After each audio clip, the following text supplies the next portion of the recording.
Chapter 7. A Mad Tea Party. There was a table set out under a tree in front of the house, and the March Hare and the Hatter were having tea at it. A dormouse was sitting between them, fast asleep, and the other two were using it as a cushion, resting their elbows on it and talking over its head. Very uncomfortable for the dormouse, thought Alice. Only, as it's asleep, I suppose it doesn't mind. The table was a large one, but the three were all crowded together at one corner of it. No room! No room!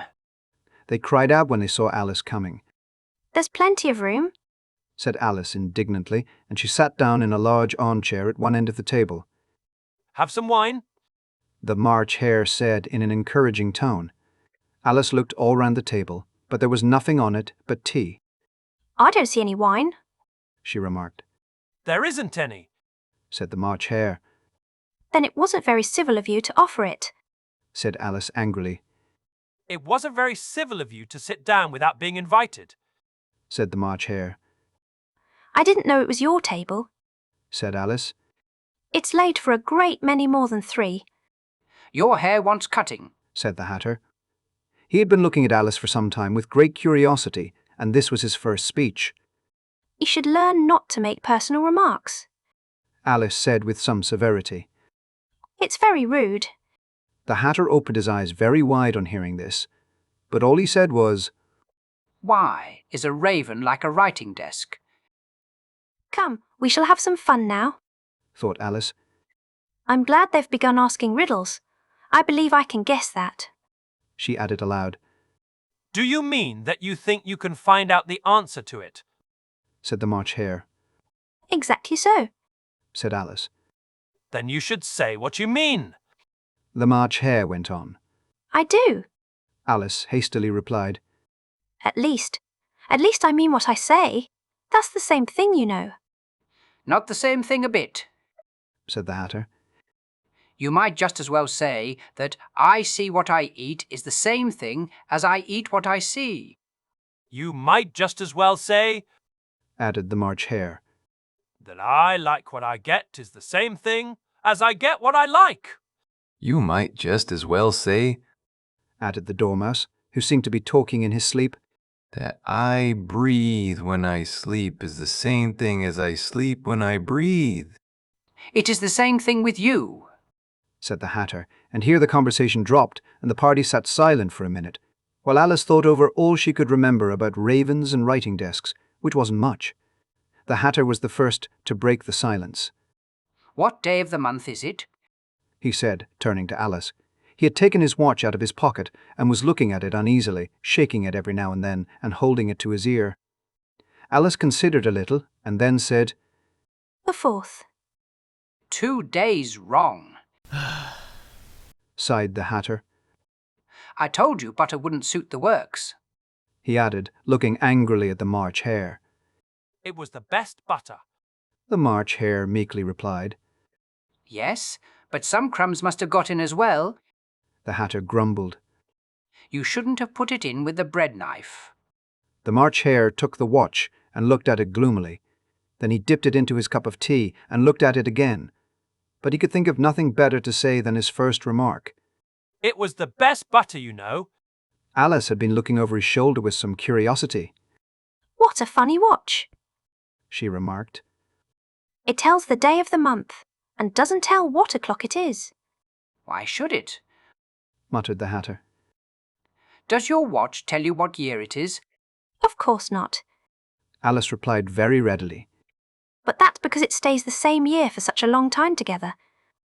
Which is just the case with mine, said the Hatter. Alice felt dreadfully puzzled. The Hatter's remark seemed to have no sort of meaning in it, and yet it was certainly English. I don't quite understand you, she said, as politely as she could. The dormouse is asleep again, said the Hatter, and he poured a little hot tea upon its nose. The Dormouse shook its head impatiently and said, without opening its eyes, Of course, just what I was going to remark myself. Have you guessed the riddle yet? the Hatter said, turning to Alice again. No, I give it up, Alice replied. What's the answer? I haven't the slightest idea, said the Hatter. Nor I, said the March Hare. Alice sighed wearily. I think you might do something better with the time than waste it in asking riddles that have no answers. If you knew time as well as I do, Said the Hatter. you wouldn't talk about wasting it. It's him. I don't know what you mean. Said Alice. Of course you don't. The Hatter said, tossing his head contemptuously. I dare say you never even spoke to time. Perhaps not. Alice cautiously replied. But I know I have to beat time when I learn music. Ah, that accounts for it. Said the Hatter. He won't stand beating. Now, if you only kept on good terms with him, he'd do almost anything you liked with the clock. For instance, suppose it were 9 o'clock in the morning, just time to begin lessons. You'd only have to whisper a hint to time, and round goes the clock in a twinkling. 1:30, time for dinner. I only wish it was. The March Hare said to itself in a whisper. That would be grand, certainly. Said Alice thoughtfully. But then, I shouldn't be hungry for it, you know. Not at first, perhaps, Said the Hatter. but you could keep it to 1:30 as long as you liked. Is that the way you manage? Alice asked. The Hatter shook his head mournfully. Not I. He replied. We quarrelled last March, just before he went mad, you know. Pointing with his teaspoon at the March Hare. It was at the great concert given by the Queen of Hearts, and I had to sing, Twinkle, twinkle, little bat, how I wonder what you're at. You know the song, perhaps? I've heard something like it. Said Alice. It goes on, you know, The Hatter continued. in this way. Up above the world you fly, like a tea tray in the sky. Twinkle, twinkle. Here the Dormouse shook itself and began singing in its sleep, Twinkle, twinkle, twinkle, twinkle. and went on so long that they had to pinch it to make it stop. Well, I'd hardly finished the first verse Said the Hatter. when the Queen jumped up and bawled out, "He's murdering the time! Off with his head!" How dreadfully savage. Exclaimed Alice. And ever since that, The Hatter went on in a mournful tone. he won't do a thing I ask. It's always 6 o'clock now. A bright idea came into Alice's head. Is that the reason so many tea things are put out here? She asked. Yes, that's it. Said the Hatter with a sigh. It's always tea time, and we'd no time to wash the things between whiles. Then you keep moving round, I suppose. Said Alice. Exactly so. Said the Hatter. As the things get used up, But what happens when you come to the beginning again?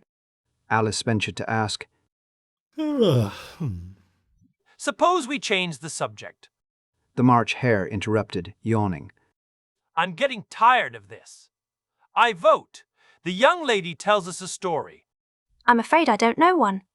Said Alice, rather alarmed at the proposal. then the Dormouse shall. They both cried, Wake up, Dormouse. and they pinched it on both sides at once. I wasn't asleep. He said in a hoarse, feeble voice. I heard every word you fellows were saying. Tell us a story. Said the March Hare. Yes, please do. Pleaded Alice. And be quick about it, Added the Hatter. or you'll be asleep again before it's done.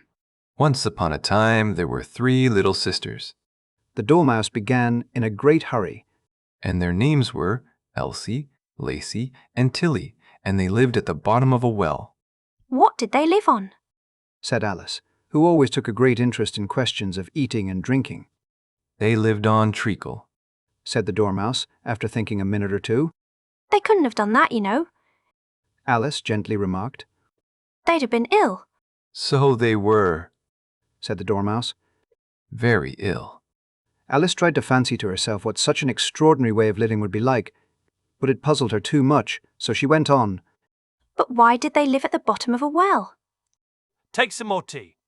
The March Hare said to Alice, very earnestly. I've had nothing yet, Alice replied in an offended tone. so I can't take more. You mean you can't take less? Said the Hatter. It's very easy to take more than nothing. Nobody asked your opinion. Said Alice. Who's making personal remarks now? The Hatter asked triumphantly. Alice did not quite know what to say to this, so she helped herself to some tea and bread and butter and then turned to the Dormouse and repeated her question. Why did they live at the bottom of a well? The Dormouse again took a minute or two to think about it and then said, It was a treacle well. There's no such thing. Alice was beginning very angrily, but the Hatter and the March Hare went. Whoosh, shh. And the Dormouse sulkily remarked, If you can't be civil, you'd better finish the story for yourself. Oh, please go on. Alice said very humbly. I won't interrupt again. I dare say there may be one. One, indeed. Said the Dormouse indignantly. However, he consented to go on. And so these three little sisters, they were learning to draw, you know. What did they draw? Said Alice, quite forgetting her promise. Treacle. Said the Dormouse, without considering it all this time. I want a clean cup. Interrupted the Hatter. Let's all move one place on. He moved on as he spoke, and the Dormouse followed him. The March Hare moved into the Dormouse's place, and Alice rather unwillingly took the place of the March Hare. The Hatter was the only one who got any advantage from the change, and Alice was a good deal worse off than before, as the March Hare had just upset the milk jug into his plate. Alice did not wish to offend the Dormouse again, so she began very cautiously. But I don't understand. Where did they draw the treacle from? You can draw water out of a water well. Said the Hatter. So I should think you could draw treacle out of a treacle well, eh, stupid? But they were in the well. Alice said to the Dormouse, not choosing to notice this last remark. Of course they were. Said the Dormouse. Well, in. This answer so confused poor Alice that she let the Dormouse go on for some time without interrupting it. They were learning to draw. The Dormouse went on, yawning and rubbing its eyes, for it was getting very sleepy. And they drew all manner of things, everything that begins with an M. Why with an M? Said Alice. Why not? Said the March Hare. Alice was silent. The Dormouse had closed its eyes by this time, and was going off into a doze, but, on being pinched by the Hatter, it woke up again with a little shriek and went on. That begins with an M, such as mousetraps, and the moon, and memory, and muchness. You know you say things are much of a muchness. Did you ever see such a thing as a drawing of a muchness? Really, now you ask me. Said Alice, very much confused. I don't think. Then you shouldn't talk. Said the Hatter. This piece of rudeness was more than Alice could bear. She got up in great disgust and walked off. The Dormouse fell asleep instantly, and neither of the others took the least notice of her going, though she looked back once or twice. Half hoping that they would call after her, the last time she saw them, they were trying to put the Dormouse into the teapot. Humph. At any rate, I'll never go there again, said Alice as she picked her way through the wood. It's the stupidest tea party I ever was at in all my life. Just as she said this, she noticed that one of the trees had a door leading right into it. That's very curious, she thought. But everything's curious today. I think I may as well go in at once. And in she went. Once more, she found herself in the long hall and close to the little glass table. Now, I'll manage better this time, she said to herself, and began by taking the little golden key and unlocking the door that led into the garden. Then she went to work nibbling at the mushroom. She had kept a piece of it in her pocket till she was about a foot high. Then she walked down the little passage, and then she found herself at last in the beautiful garden among the bright flower beds and the cool fountains.